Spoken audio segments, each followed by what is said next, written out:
Thank you, Ed, and thanks to all of you, founders of AF, those of you who are supporters of this great organization. I want to congratulate you on what a project, what you've done for this country, what you've done as an inspiration and a source of ideas for young people. It's a huge honor for me to stand before you. A big part of the success of my institution, the American Enterprise Institute, comes from the work that those of you in this room have done.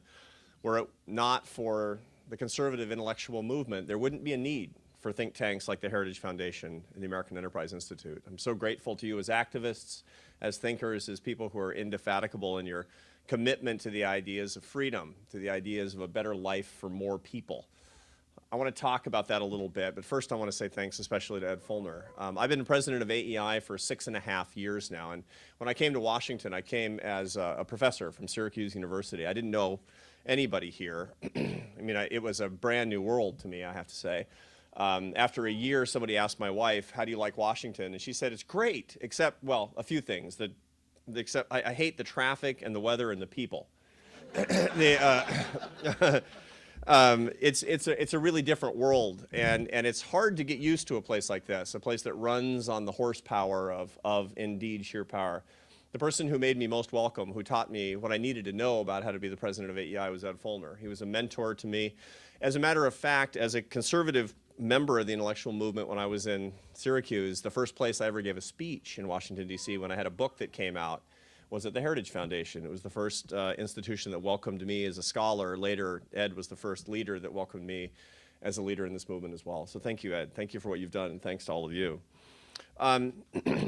We're near, obviously, the seats of power, and there's a story that I want to relate to you of two Republican congressmen who are just finished votes in the Capitol, and they're walking down the street talking about what they're going to do this weekend, best friends. And as they're talking, they're not really watching where they're going, and they walk in front of the headquarters of the Democratic National Committee. This is the heart of darkness for them. And so one looks into the window of the DNC and notices a sign, and the sign says, become a Democrat today, earn $1,000. They look at each other and say, you don't think they're that desperate, are you? I mean, $1,000, really? Tell you what, go in there and pretend you want to join. And his friend says, yeah, I'll do it. I'll do it. So his friend walks in, and he's waiting for his friend, and he waits for 5 minutes and 10 minutes, and 15 minutes go by. And so finally he goes and sits on a park bench, half an hour, 90 minutes go by, and finally his friend, the congressman, comes walking out. So he goes running up to him and says, so what happened? And his friend says, well, I joined. He said, what do you mean you joined? He said, yeah, I'm a Democrat now, liberal Democrat. How come? He says, well, they made some very persuasive points about economics and national security. His friend says, huh, well, did they give you the $1,000? And his friend just looks at him with a look of pity and says, is that all you people care about? How many times have you heard it? Is that all you people care about? Is that all you conservatives and Republicans care about is money? You're just tax collectors for the rich. You're tax accountants for billionaires. You've heard it a million times. And listen to us. We talk about GDP and growth and taxes and the size of government. We talk about that stuff all day long. That's mother's milk. I got a PhD in that, so did Ed. A lot of you are really interested in that as well. But it's often worth asking ourselves, what do we really care about? I know it's not that. I know it's not the money. But what is it that we truly care about? I came into the movement a little bit late. If I had had proper sense and gone to college when I should have, which I didn't, I would have been a member of AF. But I wasn't. I grew up in a liberal family, artists and academics. I actually grew up in Seattle. This is the Soviet Union, effectively. And so I came to it late. And I want to tell you what I really cared about that brought me into the conservative movement. What I really care about, you're going to see my left-wing roots here. You know what I really care about? I care about fairness. Fairness is my #1 issue. And I want to tell you why that made me a conservative, why that made me want to be the president of the American Enterprise Institute, why that makes me proud to stand in front of you here today. It comes from an experience that I had that really changed my life, that influenced the way that I see the world. When I was a kid, growing up in Seattle in a working class neighborhood, there were a lot of people around us in poverty. People on food stamps, people on welfare, mostly broken families. Nobody went to college. But that wasn't real poverty, I learned in my tender years. I remember seeing a picture when I was a kid in the National Geographic. It was a picture of a kid. You remember this picture, a lot of you too. A kid with flies on his face and a distended belly from sub-Saharan Africa. And the kid was starving. And there was nothing I could do.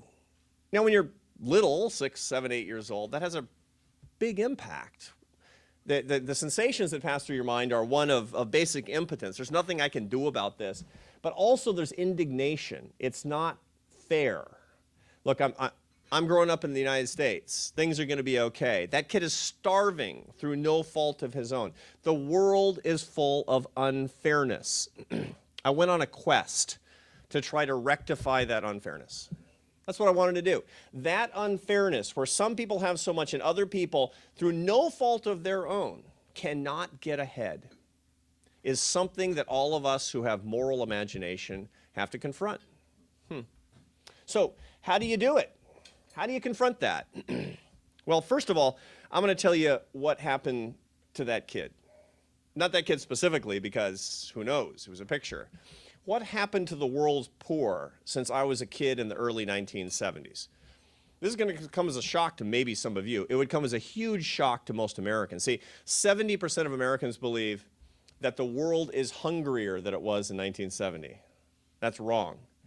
From 1970 to today, the percentage of the world's population living in starvation has declined by 80%.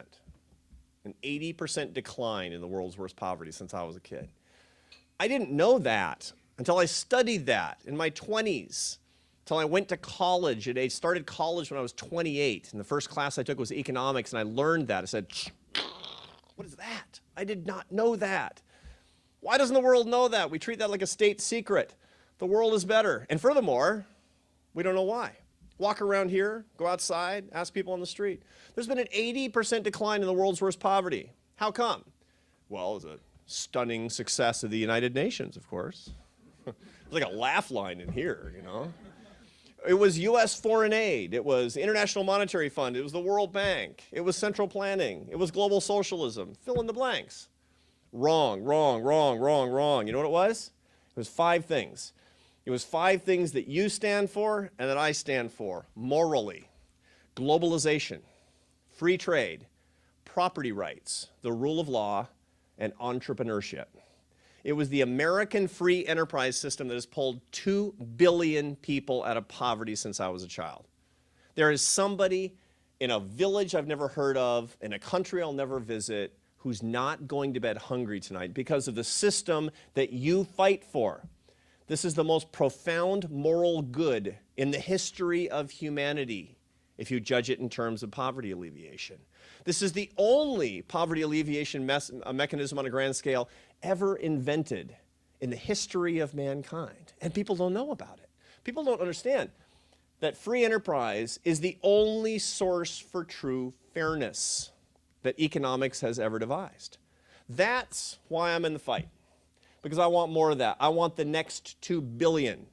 I want it to spread all over America. I want to share it with everyone. See, you were working while you slept by fighting for this system. It's good to give alms to the poor, don't get me wrong. As a Christian, this is central to my worldview, but you also have to have a system that works while you sleep. And that system, the only system, is the free enterprise system. And that's what it's good for. It's a profound moral good. When you walk away from it, when our country backs off from it, it will be inconvenient to you and me. Our taxes might go up at the margin. Who cares? Somebody won't make it to the end of the day. Somebody will not get an education. Somebody who's poor won't survive. And we can't stand for that. That's why I'm in the movement, because of fairness. But I want it more, not just in Africa and Indonesia and Afghanistan and Iraq. I want it here too. And we have a problem, my friends. Look around and you will see that the progress has not been the same here as it has been in the rest of the world. To be sure, it is I guess, better to be poor in America than to be poor someplace else. But that doesn't mean that the progress is the same. And if you are poor in America, the progress has been dismal and pathetic over the past 7 years. Consider a few facts. Since January of 2009, a time on the calendar I do not pick arbitrarily, since January of 2009, the stock market, in real inflation-adjusted terms, has increased in value by 140%. During that same period, the percentage of Americans on food stamps has increased from 32 to 48 million, a 50% increase in the percentage of Americans so poor as to require help from the government to feed themselves and their families.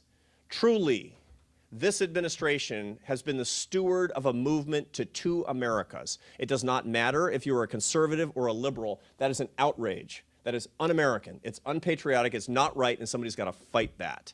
It is not right that people are getting poorer in America at the same time that people are getting richer. We know the solution. Just gave it to you. Push free enterprise all the way down to the bottom. There's no other way. Welfare spending has increased, the size of government has increased, and poverty has increased at the same time. We got to get a clue that this is not the way to help people, and that we are the only one, doesn't matter how they vote, we are the only ones that are going to stand up for the poor. Look around at the great predations and tragedies that are surrounding us with respect to poverty communities in America today. Look at Ferguson, Missouri, or Baltimore, and we can beat each other up about family versus economics and the whole deal. You want to know the real secret? You know what's going on? 33.2% unemployment among African-American young adults. That's the story of Baltimore. That's the story of Ferguson. It's the story of opportunity. You know that's the root cause. Until we take that on as true conservatives with unbending, unwavering, uncompromising, unapologetic conservative principles, those people are not going to get the help that they need. And we can't stand for it no matter how they vote. Remember, being a patriot and being a leader is not fighting for people who support you. It's fighting for people who need you. That's what being a conservative is about and always has been about. So what are we going to do? What are we going to do? We need an action plan to push free enterprise into every corner of the country and every corner of the globe. What's the action plan? It's funny. Nobody really seems to know the details on that. When you talk about, like more, or it's poverty's bad, let's get less poverty, hooray! No, how? Oh, how? Scholars are especially bad at that. If you go, it's, Ed and I run think tanks, but if you go onto any university campus, everybody's deeply concerned with poverty. They're short on details on how to help poor people. As a matter of fact, they don't even know any poor people. They never even talked to poor people. When I taught at Syracuse for a long time, and when my closest friend, political scientist at Syracuse, his work was on poverty, and he talked about when he was working on his dissertation, big Midwestern university, and he was writing his dissertation at the Poverty Research Center, with the big marble columns, and he's inside the Poverty Research Center on his laptop, beavering away in silence on his dissertation. There are 40 or 45 other researchers, working next to him. And one afternoon, a poor guy walked in, right? Because he saw Poverty Research Center, and he thought somebody can maybe help me with my rent. And nobody knew what to do. What do we do? It's like, call security. Nobody had any idea what to do with the poor guy. That's a problem. That's a problem. We have a major outreach at AEI into poor communities right now. We're working in communities all over the world, as a matter of fact, from slums in Mumbai to homeless shelters for felons in New York. And one of the key things, we're talking about what works, of course, but what I'm really interested in is asking poor people who want to get their lives together, what do you need? What do you need? And listening to what they say they need. There's a lot of things they talk about with respect to values, faith, family, community, and work, to be sure. They talk an awful lot about help. What could the government do to be more help when people can't make rent, can't feed their families? But you know what they talk about the most? They talk about hope. Hope. Not the fake kind, like Barack Obama's 2008 presidential campaign, which is, I hope the government will help me. I hope I win the lottery. I hope I don't get in a car accident today. No, no, no, no. They talk about real hope. which is it can be done and I can do it. The hope that brought your ancestors to this country. They didn't say, sure is great to be in America. I hope I get a better system of forced income redistribution. That's not what Grandpa said on the boat coming into Ellis Island. He said, now I have real hope to make something of my life, to earn something on the basis of my hard work and merit and personal responsibility. That's what brought him here. That's the same hope that animates poor Americans today if we will only give them the chance. I assure you that is what we hear. I assure you that this is the truth. So what we need as conservatives, if we want to take the message and take the inspiration to the left and win the country for the people who need it the most, is a hope agenda. That agenda has 3 parts: work, entrepreneurship, and education. Now, the first is work. You know, there really are 2 types of people: people who think that work is a blessing, and people who think that work is a punishment. You're either one or you're the other. And by the way, it's not that all conservatives think that work is a blessing and all liberals who think that work is a punishment. No. I've talked to plenty of conservative Republicans who believe that we need to slap work requirements onto welfare to punish the poor, right? That's wrong. I believe in work requirements for welfare because I want to bless the poor twice. Once with the help they need, and second with the skills to actually be in the workforce and the dignity that comes along with work. First of all, resolve ourselves to be the people who believe that all work is a blessing. All work is a sanctified thing. How many times have you heard about dead-end jobs in this country? Inevitably, dead-end jobs. What's the problem with Walmart? Well, they create dead-end jobs. McDonald's, all dead-end jobs. How many of you started out in a so-called dead-end job? That's most of you, or at least a lot of you. I started out by making pizzas. Turned out more or less okay.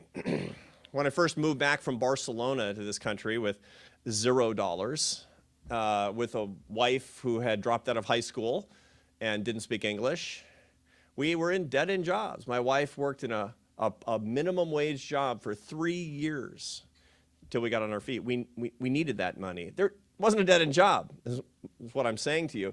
You know, I made this mistake several years ago.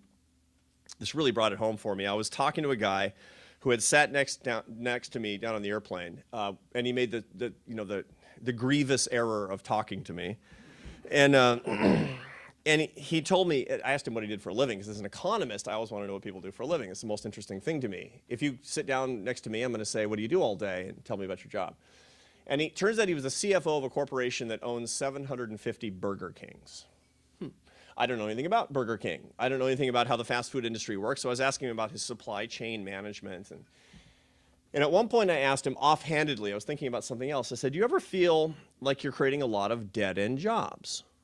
And his face started to get red, and I realized I'd made a bad mistake. And so I was trying to make it up. I said, trying to back up time. Sorry, I didn't mean it. I didn't mean dead-end jobs. He says, I know what you meant. I hear it all the time. But let me tell you, there are no dead-end jobs. There are dead-end people. There's a dead-end government. There's a dead-end economy sometimes, but there aren't any dead-end jobs, because every job is a blessing. Every job is a good thing. Every job is an opportunity. Now, if we don't believe that, we can't call ourselves conservatives. That is an unalterable, non-negotiable truth of the conservative movement. So ask yourself this. Do you believe that there's equal moral value between being a hedge fund manager and trimming hedges? If your answer is no, something's wrong with your ideology. If the answer is yes, we can be in this fight with real joy to bring everybody into the culture of opportunity. The second plank is entrepreneurship. You listen to, I have bad news for you. We're about to kick off another presidential cycle. And you're going to listen to all of the guys on the Republican side telling their stories about entrepreneurship. And I'm just gearing up for feeling this disappointment, because it's always the same thing. It's always the same story. I met a guy in Dayton, and he grew up on the wrong side of the tracks, and he had a tough life. And his old man ran out on the family when he was little, and they were poor. He dropped out of school, got involved in drugs. But at one point, he said he was going to turn his life around, and he saved up enough money, and he opened a little muffler shop, right? And then he made enough money and he poured it into the business and he took out a loan and he worked 16-hour days and he opened another muffler shop and and then he opened another and another and you know what now? Now he has $1 billion. It's always the same kind of Republican story, right? And now he has $1 billion. That's the wrong punchline. It's not any good. The point is now he's not on the dole. The point is now he takes care of his family. Now he has the dignity of earning his success. That's the end of the entrepreneurial story, whether you're poor or rich or working for the private sector or the public sector or even a nonprofit think tank.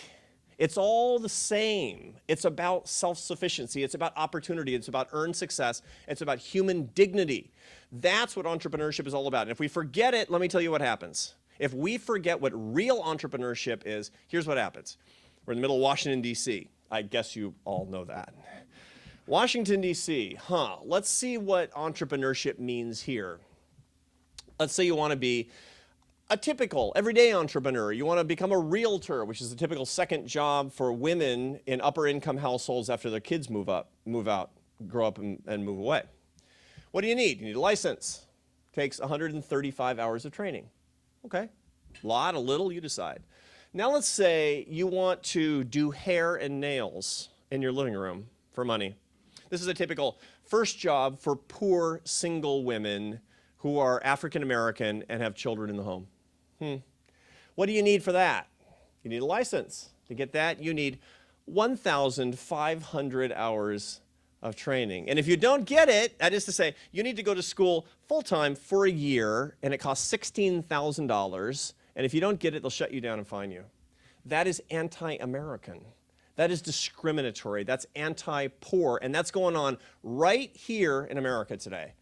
We have to fight against that. You want activism on behalf of the poor? Fight that. That's got to go. And it's just one example of many. The last, of course, is something we all care about. It's education. Here's a radical, crazy idea. Schools should be for the benefit of children instead of adults. Isn't that a nutty idea? A nutty idea? It's almost as if I'd said something subversive. You know how far we are off that standard here in Washington? We spend $21,000 per kid per year in the public schools. You know what we get for that? You know what percentage of 8th graders read at national grade level in the DC public schools? 18%. That's what we get here. And who are they? These people who are not prepared for the workforce, who are not going to earn their success, who are not growing up in an opportunity society. They're poor people. That's the answer. 25% of the kids growing up in this country are not receiving an education through the public education system at vast expense, I might add, that's equal to the needs and tasks of any modern economy. That's intolerable and it's unnecessary. It is not that people are naturally left behind, it is that we choose to leave them behind. The civil rights struggle of our time is education reform through choice and innovation, and we all need to be in that fight. These are 3 examples. We're talking about work as a sanctified thing, entrepreneurship as the secret to building your life, and education is a basic civil right. If we can't stand for these things, then we don't stand for fairness, and we won't win. But if we do stand for these things, then it's a happy war. You know, it's sometimes difficult to be optimistic in our struggle. Optimism hasn't always come naturally to me. Ed noted that I'm sort of a happy warrior. That doesn't come naturally to me. I learned that from my wife, as a matter of fact. She's an immigrant, as I told you. Immigrants tend to be pretty optimistic or they wouldn't have made the journey. By the way, here's an example of pure optimism. I have a house full of teenagers, pity me. And I have a son, my middle son, who's 15. His name's Carlos. Great kid, but we were at a parent-teacher conference for Carlos that was going poorly, and there was a grades issue, and some of you who are parents have experienced this as well. And we were in the car on the way home, and it was silent, and I was driving. Finally, my wife breaks the silence. The optimist breaks the silence. She says, "Here's how we need to think about it. At least we know he's not cheating."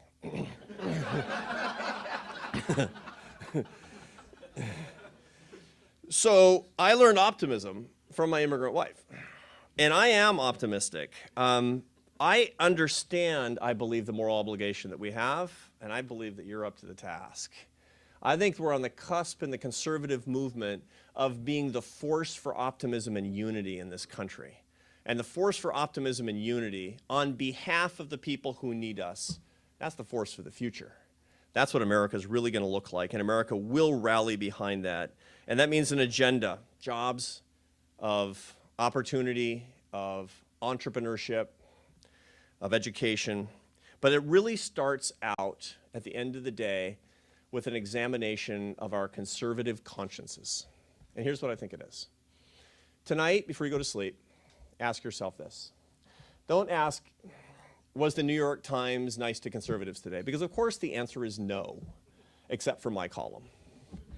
The question that you need to ask yourself is, did all of my work today go for the benefit of people with less power than me? And if the answer to that is no, we've done something wrong. But if the answer is yes, get a good night's sleep. Come back ready to fight, because we will win. God bless you, and thank you.